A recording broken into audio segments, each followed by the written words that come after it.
ದೊಡ್ಡಬಳ್ಳಾಪುರ ತಾಲೂಕು ಬಾಶೆಟ್ಟಲ್ಲಿ ವಿವಿಧ ಉದ್ದೇಶದ ಸಹಕಾರ ಸಂಘದ ಚುನಾವಣೆಯಲ್ಲಿ ಕಿಡಿಗೇಡಿಗಳಿಂದ ಈ ಚುನಾವಣೆ ನಡೆದಿದೆ ಎಂದು ಬಿಜೆಪಿ ಮುಖಂಡರು ಆರೋಪ ಮಾಡಿದ್ದಾರಂತೆ.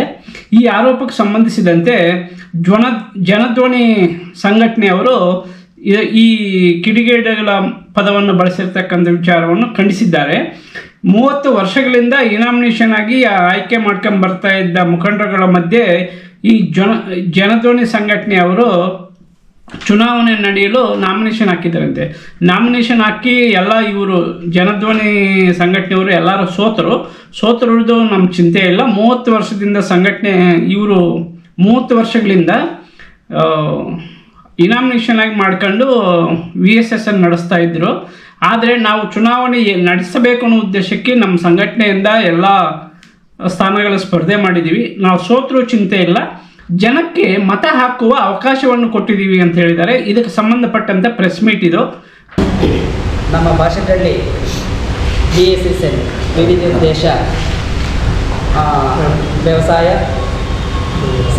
ಸೇವಾ ಸಹಕಾರ ಸಂಘದ ಒಂದು ಚುನಾವಣೆಯು ದಿನಾಂಕ 19/1/2025 ಭಾನುವಾರದಂದು ಚುನಾವಣೆಗಳು ನಡೆಯುತ್ತೆ.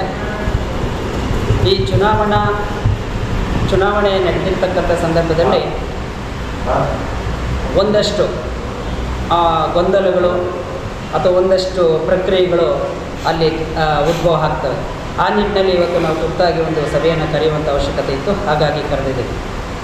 ಭಾನುವಾರ ನಡೆದಂತಹ ಚುನಾವಣೆ BSSN ಏನಿದೆ ಚುನಾವಣೆ ಸುಮಾರು ನಮ್ಮ ಬಾಶೆಟ್ಟಳ್ಳಿ ಸೇವಾ ಸಹಕಾರ ಇದರಲ್ಲಿ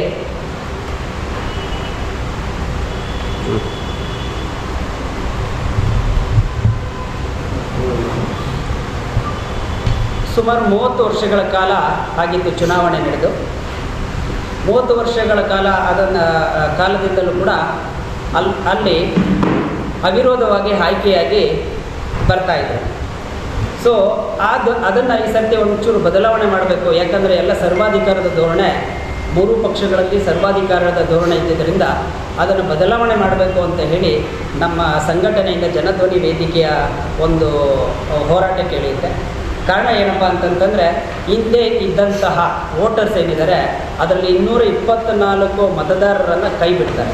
ನಾವು ಪ್ರಶ್ನೆ ಮಾಡಿದ್ವಿ, ಏನಕ್ಕೆ 224 ಜನ ಮತದಾರರನ್ನು ನೀವು ಕೈ ಬಿಟ್ಟಿದ್ದೀರಿ, ಬರೀ 240 ಜನನ ಇಟ್ಕೊಂಡಿದ್ದೀರಿ ಯಾಕೆ ಅಂತಂದಾಗ, ಅದಕ್ಕೆ ನಮ್ಮ ಮೇಲ್ನೋಟಕ್ಕೆ ಗೊತ್ತಾಗಿದ್ದೇನಪ್ಪ ಅಂತಂದರೆ, ಕೇವಲ ಅವರಿಗೆ ಉಪಯೋಗಕ್ಕೆ ಬರ್ತಕ್ಕಂಥ ಕೆಲವಷ್ಟು ಮತದಾರರ ಪಟ್ಟಿಯನ್ನು ಇಟ್ಕೊಂಡು ಹೊರತುಪಡಿಸಿ ಉಳಿದಂಥ ಎಲ್ಲ ಮತದಾರರನ್ನು ಕೈ ಬಿಟ್ಟಿದ್ದಾರೆ. ಏನಕ್ಕೆ ಮೀಟಿಂಗ್ ಬರಲಿಲ್ಲ, ಸಿಗ್ನೇಚರ್ಸ್ ಆಗಲಿಲ್ಲ ಅಂತ. ಸೊ ಇದನ್ನು ನಾವು ಪ್ರಶ್ನೆ ಮಾಡಿದಾಗ ಅವ್ರು ಏನು ಹೇಳಿದ್ರು, ಇಲ್ಲ ನಾನಾ ಕಾರಣಗಳನ್ನು ಕೊಡ್ತಾ ಇದ್ದಾರೆ, ಸಮರ್ಪಕವಾದಂಥ ಉತ್ತಮವಾದಂಥ ಕಾರಣಗಳನ್ನು ಅವರು ಯಾವುದೇ ಕಾರಣಕ್ಕೂ ಕೊಟ್ಟಿಲ್ಲ. ಸೊ ಹಾಗಾಗಿ ನಾವೇನು ಮಾಡಿದ್ವಿ, ಚುನಾವಣೆ ಅಂದರೆ ಭಾರತದ ಸಂವಿಧಾನದ ಇಂಡಿಯನ್ ಪೀನಲ್ ಕೋಡ್ ಸೆಕ್ಷನ್ಸ್ ಏನಿದೆ 171 ಸಬ್-A ಪ್ರಕಾರ ಚುನಾವಣೆ ನಡೆಯೋದಕ್ಕೆ, ಚುನಾವಣೆಯಲ್ಲಿ ಸ್ಪರ್ಧಿಸೋದಕ್ಕೆ, ಮತದಾನ ಮಾಡೋದಕ್ಕೆ ಪ್ರತಿಯೊಬ್ಬ ಎಲ್ಲ ಅರ್ಹತೆ ಹೊಂದಿರತಕ್ಕಂಥ ಮತದಾರರಿಗೂ ಕೂಡ ಹಕ್ಕಿರುತ್ತೆ. ಸೊ ಆ ನಿಟ್ಟಿನಲ್ಲಿ ಅವರೇನು ಮಾಡಿದ್ರು, ಯಾವುದೇ ಚುನಾವಣೆ ಬೇಡ, ನಮಗೆ ಯಾರನ್ನು ಬೇಕೋ ಅವರನ್ನು ಮಾತ್ರ ಆಯ್ಕೆ ಮಾಡೋಣ. ಈ ನಿಟ್ಟಿನಲ್ಲಿ ಒಂದಷ್ಟು ಪ್ರಕ್ರಿಯೆಗಳು ಪ್ರಾರಂಭ ಆದಾಗ ನಾವಿಲ್ಲ ಚುನಾವಣೆ ಆಗಲೇಬೇಕು ಅಂತೇಳಿ ನಮ್ಮ ಸಂಘಟನೆಯಿಂದ ಒಂದಷ್ಟು ಜನನ ಚುನಾವಣೆಯಿಂದ ಸ್ಪರ್ಧಿಸಲಿಕ್ಕೆ ಕಣದಲ್ಲಿ ಇಳಿಸಿದ್ರು. ಸೊ ಈ ಎಲ್ಲ ಆಯಿತು, ಚುನಾವಣೆ ಆಯಿತು. ಚುನಾವಣೆಯಲ್ಲಿ ನಾನಾ ರೀತಿಯ ಕಸರತ್ತು ಮಾಡಿದ್ರು. ನಮ್ಮ ಮಿತ್ರರು ಹೇಳ್ತಾರೆ ಏನೇನು ಕಸರತ್ತು ಮಾಡಿದ್ರು ಅಂತೇಳಿ. ಎಲ್ಲ ಆಯಿತು. ಸೊ ಫಲಿತಾಂಶ ಬಂದ ಕೂಡಲೇ ಅಲ್ಲಿ ಪ್ರೇಮ್ ಕುಮಾರ್ ಅಂತೇಳಿ BJP ಮುಖಂಡರು ಒಂದು ಹೇಳಿಕೆಯನ್ನು ಕೊಡ್ತಾರೆ ಪತ್ರಿಕಾ ಮಾಧ್ಯಮದಲ್ಲಿ. ಯಾವ ರೀತಿ ಹೇಳಿಕೆಯನ್ನು ಕೊಡ್ತಾರಪ್ಪ ಅಂತಂತಂದರೆ, ಚುನಾವಣೆಯನ್ನು ನಡೆಯಲಿಕ್ಕೆ ಕಾರಣರಾದವರು ಕಿಡಿಗೇಡಿಗಳು ಅಂತ ಹೇಳ್ತಾರೆ.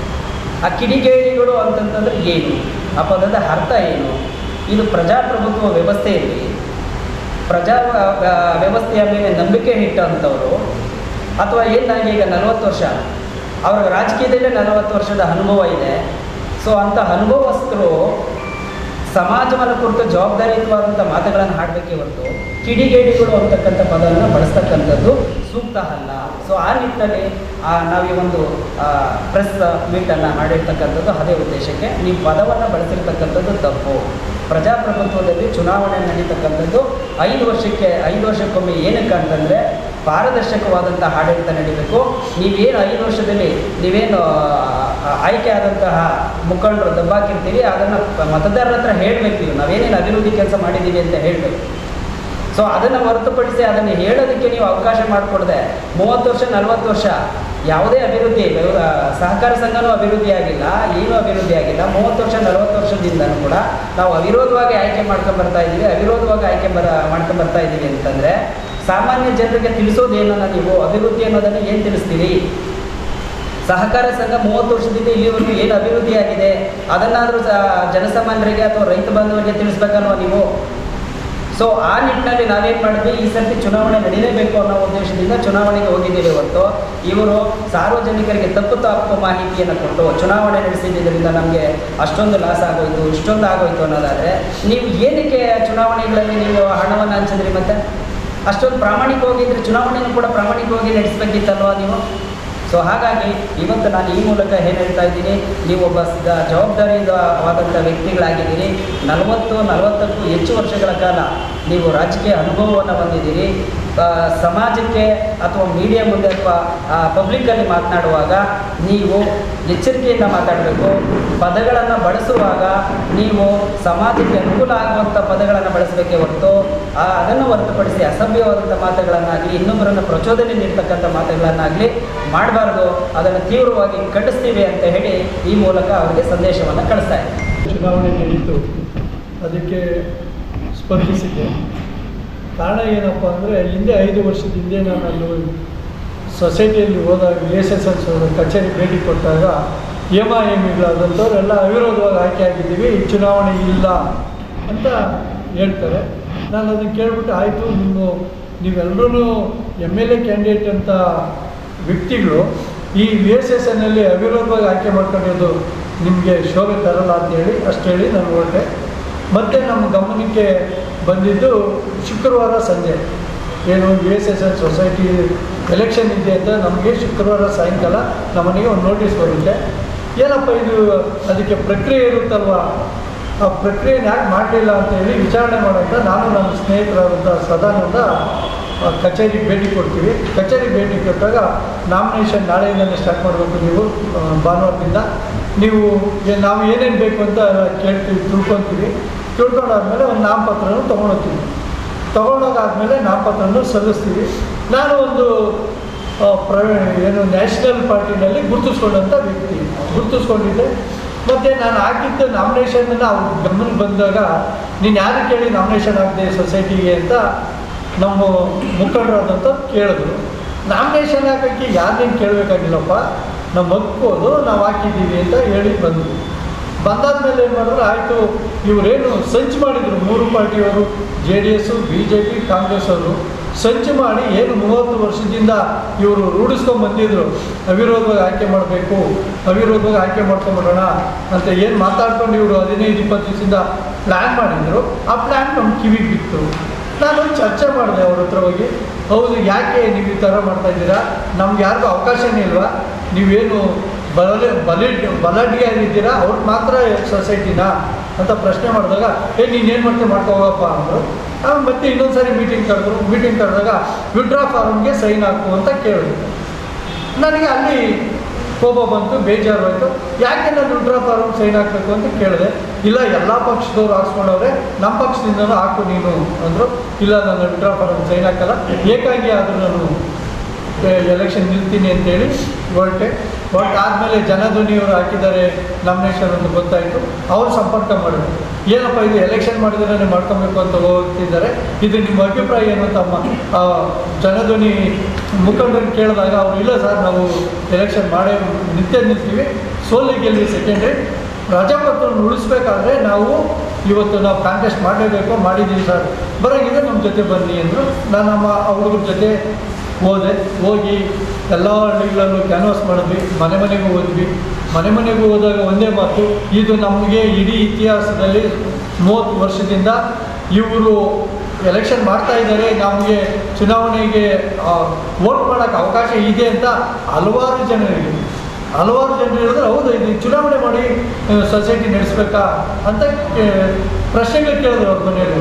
ಹೌದು ಅಂತ ನಾವು ಹೇಳಿದಾಗ ಈ ರೀತಿ ಪ್ರಕ್ರಿಯೆ ಇರುತ್ತೆ, ಈ ಥರ ಏನು ಏಕಾಏಕಿ ಇದು ಘೋಷಣೆ ಮಾಡಿದ್ದಾರೆ, ಆದ್ದರಿಂದ ನಮ್ಗೆ ಸಮಯ ಇಲ್ಲ, ದಯವಿಟ್ಟು ನಾವು ಈ ಥರ ನಿಂತಿದ್ದೀವಿ, ನಮ್ಮ 5 ಜನ ವೋಟ್ ಹಾಕಿ ಅಂತ ಕೇಳ್ಕೊಂಬಂದು ಆದಮೇಲೆ ಅವರು ಭಾನುವಾರ ಮತನೂ ಚಲಾಯಿಸಿದ್ರು.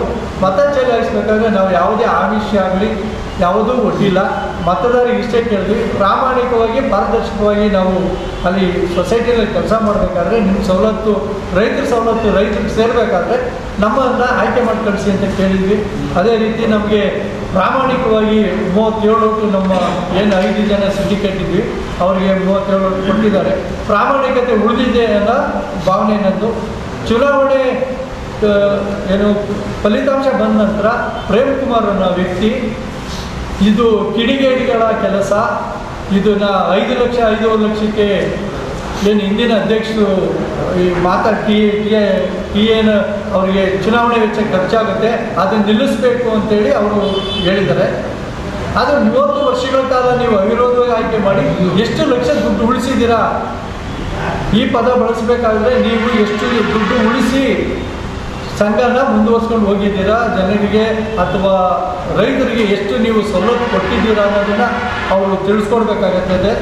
ಅದೇ ರೀತಿ ಇನ್ನೊಬ್ಬ ವ್ಯಕ್ತಿ ಮಾತಾಡಿದರೆ ಸುಣ್ಣ ಬಣ್ಣ ಇಲ್ಲ ಈ ಸೊಸೈಟಿಗೆ ಬಳಸಿಲ್ಲ ಅಂತ. ಹೌದು, ನಾವು ಕೇಳಬೇಕಾದ್ರೆ ಪ್ರಶ್ನೆ ನೀನಾಗಿ ಕೇಳ್ತಾ ಇದೆಯಾ? ನೀನು ನಿಮ್ಮ ಮುಖಂಡರು ತಾನೇ 30 ವರ್ಷ ಅಲ್ಲಿ ಆಡಳಿತ ಮಾಡಿದವರು ಸುಣ್ಣ ಬಣ್ಣಕ್ಕೆ ಮಾಡಿಸಿ ಅಂತ ಯಾಕೆ ನೀವು ಪ್ರಶ್ನೆ ಕೇಳಿಲ್ಲ ಅಂತ ಆ ವ್ಯಕ್ತಿಗೆ ನಾವು ನೇರವಾಗಿ ಪ್ರಶ್ನೆ ಮಾಡಬೇಕಾಗ್ತದೆ ನಿಮ್ಮ ಮೂಲಕ. ಅಲ್ಲದೆ ಇವತ್ತು ನಮಗೆ ಏನು 37 ಮತ ಪ್ರಾಮಾಣಿಕವಾಗಿ ಪಾರದರ್ಶಕವಾಗಿ ಮತ ನೀಡಿದ ಎಲ್ಲ ಮತದಾರರಿಗೂ ಹಾಗೂ ಏನು ಉಳಿದಂಥ ಎಲ್ಲ ಇವರಿಗೂ ಕೂಡ ನಾನು ತಮ್ಮ ಮೂಲಕ ವಂದನೆಗಳನ್ನ ಅರ್ಪಿಸ್ತಾ ಇದ್ದೇನೆ.